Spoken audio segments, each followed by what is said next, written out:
انسان کتنا ہی عظیم ہو، 3 افراد کے سامنے وہ بڑا نہیں ہوتا۔ ایک قاضی، دوسرا استاذ اور تیسرا اپنے والدین کے سامنے۔ یہ واقعہ بنو عباس کے خلیفہ ہارون رشید کے 2 بیٹوں کا ہے۔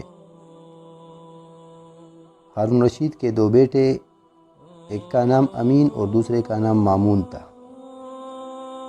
وہ اس وقت کے امام کسائی رحمہ اللہ کے شاگرد تھے۔ ایک مرتبہ استاذ اپنی مجلس سے اٹھے تو دونوں بھائی جلدی سے استاذ کو جوتے پکڑوانے کے لیے لپکے۔ دونوں میں تکرار ہو گئی کہ کون استاذ کے جوتے پیش کرے۔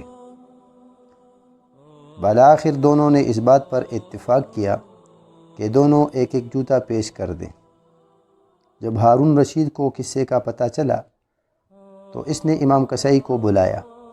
جب وہ آئے تو ہارون نے کہا، لوگوں میں سب سے عزت والا کون ہے؟ امام کسائی رحمہ اللہ نے کہا، میری رائے میں امیر المؤمنین سے زیادہ عزت والا کون ہو سکتا ہے؟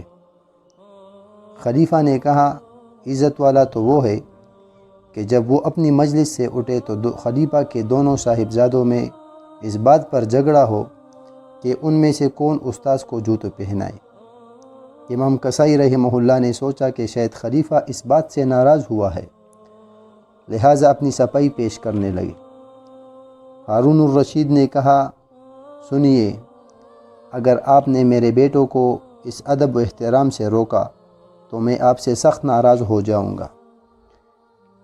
اس کام سے اس کی عزت اور وقار میں کمی نہیں ہوئی بلکہ اس میں اضافہ ہوا ہے، اور ان کی اندر چھپی ہوئی فراست کا اظہار ہوا ہے کہ وہ کتنے عقل مند اور دانا ہیں۔